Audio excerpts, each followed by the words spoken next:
चपाती जर तुम्ही नेली तरी खात नाही, चारणारा मारतो. त्यावेळेस मॅडम आल्या चपाती चारायला, चपाती तोंडात त्यानं घेतली आणि असा माघारी टाकत होता. तेवढ्यात त्या मॅडम म्हणल्या की सरजा तू पुढं लढत राहा, मी तुझ्या पाठीची.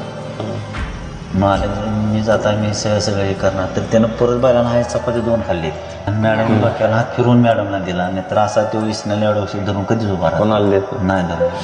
आता मी एवढा त्याचा सांभाळ करतोय की नाही, 7-8 महिने झाला असतं, 1-8 महिने झाले. पण अजून सुद्धा तो की मी त्याला असं म्हणू शकत नाही की त्याला इसणं जाग्यावर धरून गेलं. पण त्या दिवशी त्यानं करून दिलं का? करून दिलं सर. नाही आता इसणं धरून घेत नाही कोणाला. पण त्या दिवशी त्यानं मॅडम आल्या, सगळं मग पब्लिक होतं आणि ऑटोमॅटिक त्या डोळ्यातून धारा लागली व्हायला. मॅडम म्हणल्या तुला मी मरीपर्यंत विकणार नाही सर, हा असा ठेवणार जाऊन. त्यानं ऑटोमॅटिक बायला डोळ्यातनं बैल घरी असतो पण डोळ्यातून पाणी बंद होतं झालं. आणि गाडीतनं बैल उतरला की मस्ती करतो, गाडीतनं उतरला आणि शांत वाटेत उभं राहील. म्हणजे ते त्याने म्हणजे मालकाचं त्याचं काय तर नातं असल्याशिवाय जनावर आपण म्हणतो, पण जनावर खरंच जीव लावतो माणसाला.